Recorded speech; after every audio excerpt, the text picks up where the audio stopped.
Hello everyone and welcome back to another Wild Rift video. Today we're going to be reacting to Wild Rift's Reddit page. Wild Rift actually has a very popular Reddit page with over 200,000 members, and there are so many posts every day with some of the biggest plays and opinions on the game, and I wanted to take a look back at the past week and see what the top posts were and give you my reaction. This type of content I might try and do weekly or monthly, but as always, if you enjoy this type of content, make sure you leave a like, subscribe to the channel, and let me know down below how often you want me to do this type of content. Without further ado, let's head straight into it.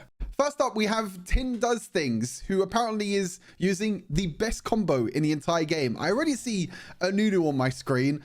Oh, there's a Rise on the screen as well. I think I know where this is going.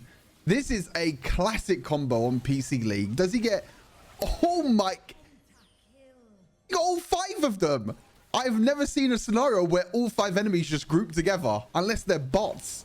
But look at this combo. Oh, it's such a good combo. This is actually a really good combo if you want to try and steal objectives as well, like Dragon and Baron. It can be very effective. Of course, you have to play like AP and Nunu so you do the most amount of damage. But look at this. All 5 enemies walk straight into them to do a crazy amount of damage. Frank C apparently says you can get rid of the info notification dot quickly by just queuing up.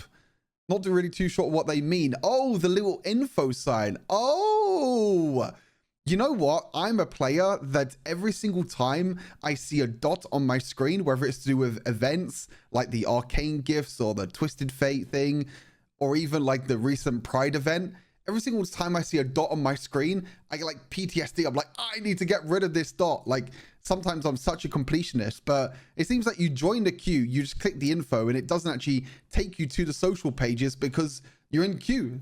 So you're not allowed to. So that's a pretty useful tip. Managing to predict Kaiser's ultimate. Oh, this is going to give me some flashbacks from Mad Life, isn't it? This is Thresh predicting the Kaiser ultimate.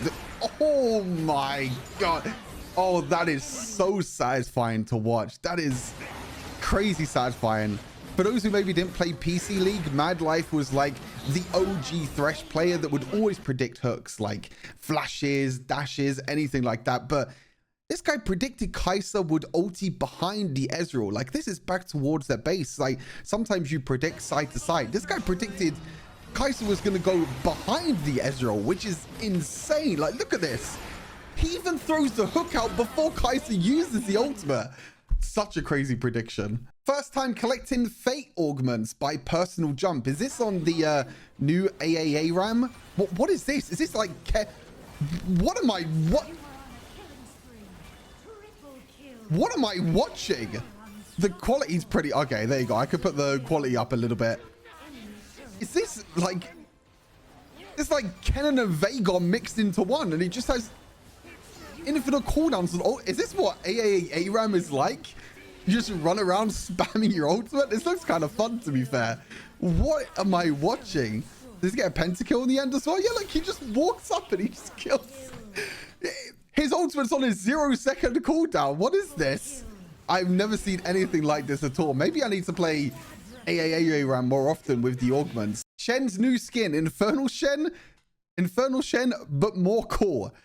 I have to admit that these two skins definitely look very similar, but if I remember, Infernal Shen was a Wild Pass skin anyway, so I don't mind that. I also have the Chroma version, so I use that instead, but I could definitely see there are 2 big similarities with these two. I mean, they both fire. Nightbringer Shen and Infernal Shen, they're both fire, so there's not really much more to do, but I think the Nightbringer skins in general are very, very good, especially the Swain one as well. I actually think the Swain one might be a little bit pay to win because sometimes it's very hard to see his projectiles. I haven't seen the Shen one yet, but yeah, these two splash arts look very, very similar. Baby, wake up. A new level 2 Garen cheese strat invading enemy has dropped. Oh no, what am I going to be watching here?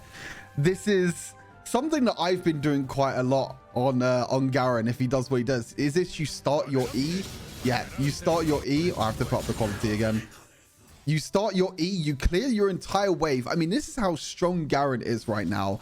You start your third ability, and look at this. You just stand in the middle of the wave, and you clear the entire wave, and you get level 2 before anyone else in the game. And because he's warded the red side, look at him. He's going to walk into the enemy jungle. Olaf's not even level 2 yet. Oh, no. This is torture for the Olaf. Why have you done this? He doesn't even have flash as well, so he has to ghost to try and escape. He's going to take the red buff as well, isn't he? Oh, no. It's an absolute horror. When this happens to you as a jungler, you just FF the game, I think, at that point. You're just like, yep, the game's over. I just don't want to play anymore. Mory with the Scorpion double kill. Well, it's not really Mory with the double kill. It's more the Scorpion with the double kill. I'm not too sure how this actually works, because doesn't the Scorpion always focus the minions? So how is this going to work? Is the Scorpion going to turn around or no? Oh my God, the Scorpion. The Scorpion kills the Vi, and then Ken's going to walk up to the tower as well, isn't? Oh, that is brilliant. That is actually brilliant. I was like, how is this going to work? What's going to happen? The Scorpion walks up. Because the auto attacks AoE, it attacks the tower, kills the Vi. I don't know how Mordekaiser got that kill, by the way, and not Irelia, because... Oh, no, it's the double kill, because Mordekaiser took the Scorpion, and the Scorpion was the last person to auto attack. Look, Mordekaiser got the kill instead of Irelia. And then even though Irelia dealt the last damage here, he gets a double kill. That is absolutely brilliant. That's so good. You guys should stop voting no for the bot to take over on AFK players. It doesn't make any sense at all. A bot can farm, push lanes, distract enemies. A player sticking at the fountain is a guaranteed loss. Sometimes bots are even better than human players. That's a bit of a stretch, I have to admit. You have no reason at all to vote no, and I've never understood why you would do that. I always vote no. The reason why I vote no is because people can play against bots very easily, and I feel like they just do nothing at all. I've had bots a few times in my games with like AFK players. They walk to the lane and you could just kill them straight away. Like they walk up too far. They do some crazy decisions that even humans can't make, to be fair. In my opinion, I always vote no to this, and I always will vote no to this, because I would rather that person be back in base, and then maybe when they come back and they reconnect, they can just come out back on the map and they can do what they want. But sometimes if you have a bot, they're just going to keep dying over and over again. That's what's happened with me anyway. I don't know if they've changed the bots recently, but every time I vote yes and I have a bot on my team, they just run in and they just die. There was actually a situation a couple of days ago where my team voted yes. I got disconnected because my internet died. My team voted yes. I reconnected in the middle of the lane and I was getting auto-attacked by a Kai'Sa, and then I just died. So I have no idea what happened there, and that's also a big issue, that if you're reconnecting and the bot leaves the game, before you reconnect, you're standing still for a few seconds, which if you're in the enemy's base or if you're in the enemy's jungle, then it's going to mean that you're probably going to die anyway. So I would always vote no. I don't know what you all think, but I would always vote no for this. Why do people ignore the A in KDA? I've noticed in many games that players will target others for going 2-5, 3-7, and then you check the player being targeted and they have at least 16 plus assists. This sometimes happens to me, to be fair. I mean, there are sometimes I'm playing AD carries and I'm getting more assists than kills because someone's like just taking all of the kills in the end. I mean, I totally agree with this statement. I think that assists are just as important as kills. But again, like, the community are so like narrow-minded sometimes that they just look at the kills and the deaths. They don't look at the assists. If this person had like 2-5 and 0 or 2-5 and 1, then that's really bad because they only have three kill participation. But at the same time, you have to look how many kills they're participating in and how many overall kills they have. Because this person might be 2-5 and 5, which they've participated in 7 kills, but your team might have 20 kills.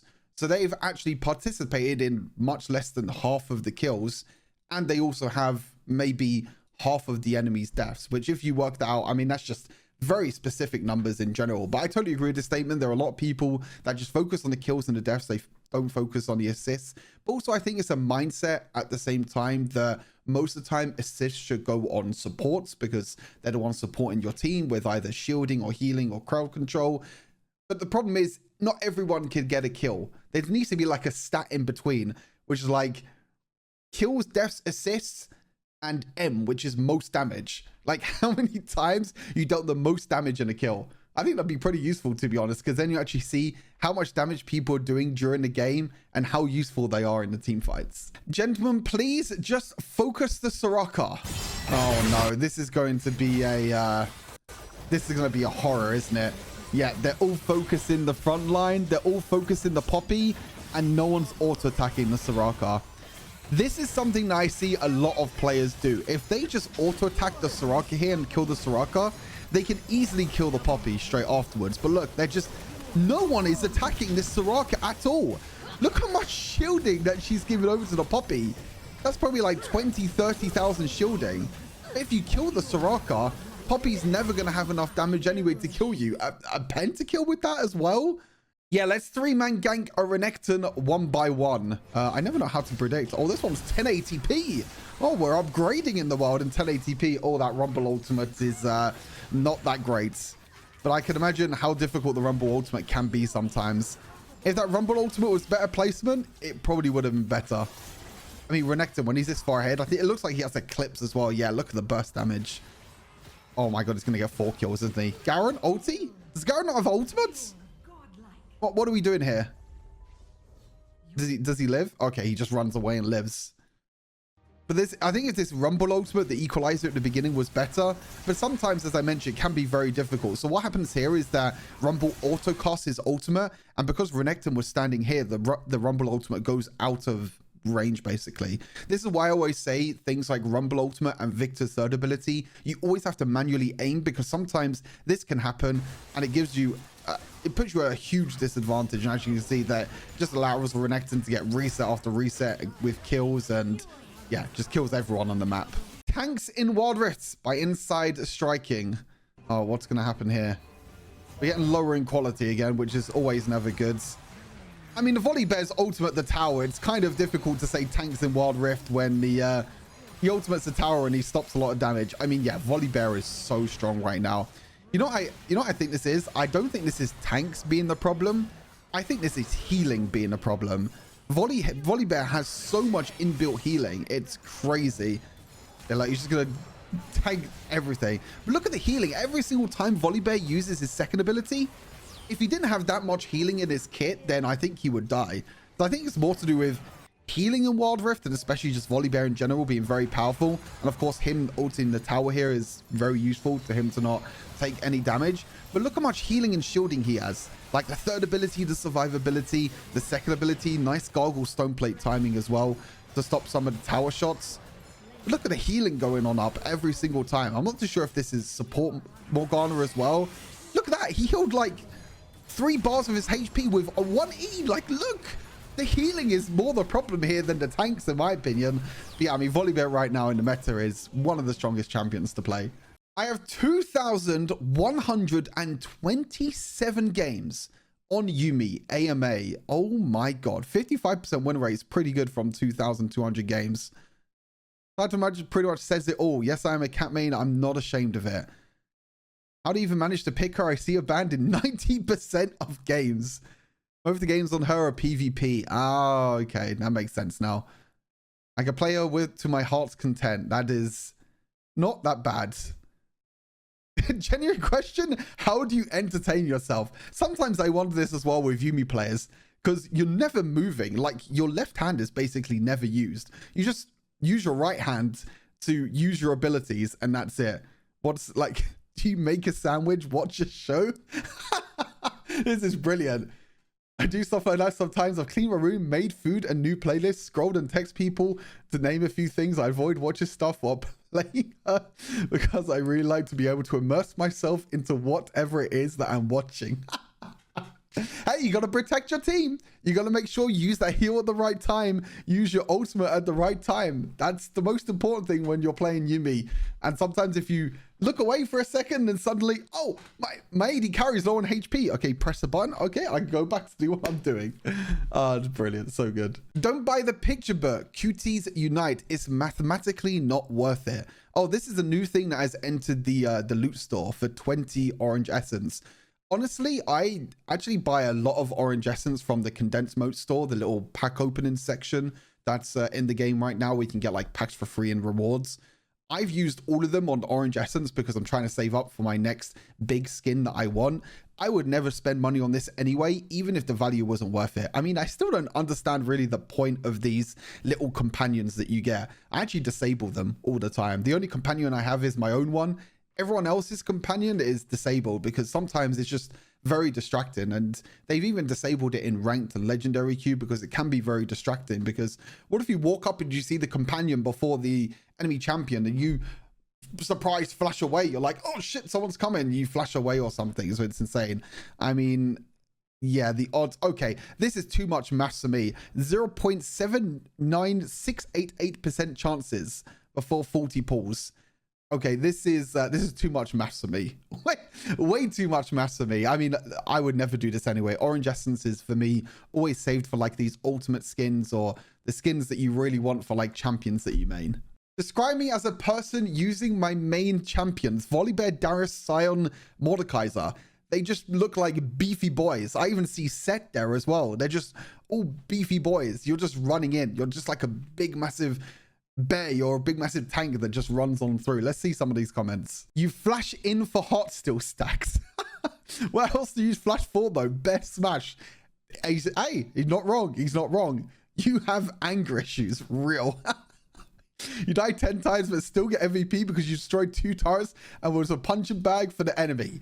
This guy's smart. Firecracker hater knows what he's talking about. He knows what he's talking about. You make your money on only tanks. This is why I love Reddit sometimes. Like, some of these comments just completely crack me up. A plea from a jungle main. For the love of God, please stop stealing the jungle from your own team. No matter what the reason, you are sabotaging your own chances of winning. If your jungler is doing well, you're screwing them and making it harder for them to continue to do their job well. If your jungler is behind and you think you are punishing them, the only thing you are doing is just making things impossible for them to catch up. Jungle is already difficult.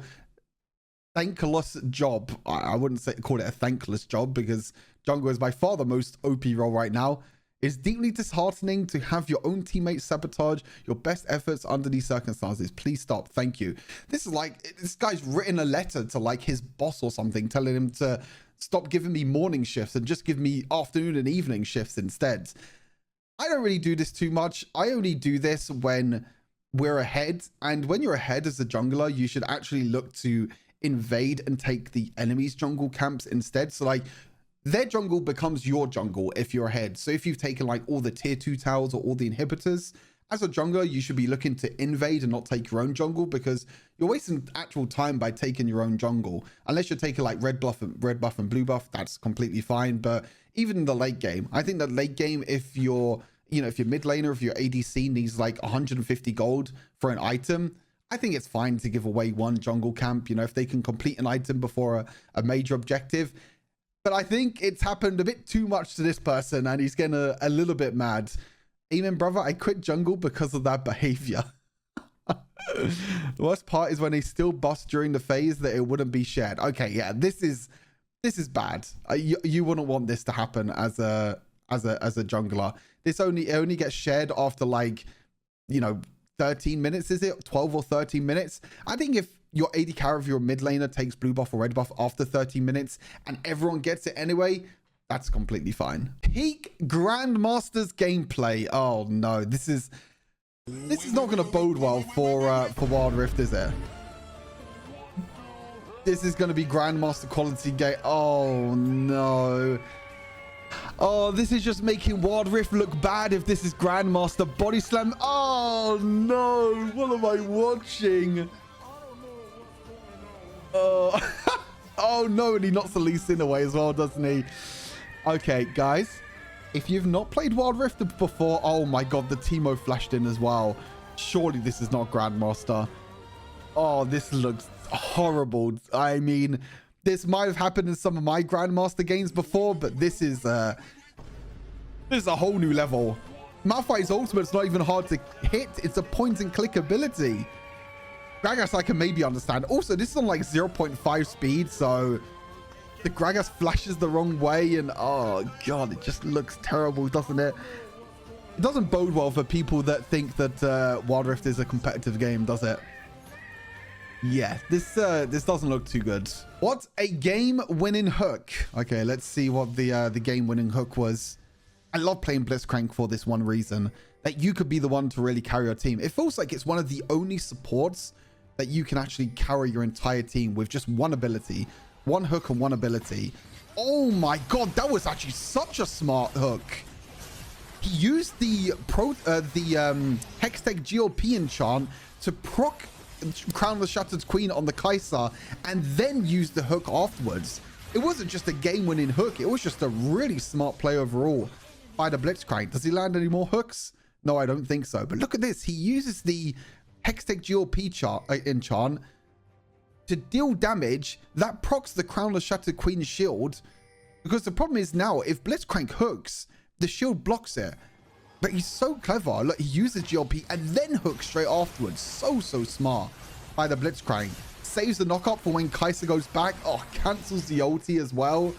Clean. Honestly, if Kai'Sa took the Lantern, might have been okay, but I'm not too sure. That also could have got cancelled by the Blitzcrank on knockup. But a very well played Blitzcrank.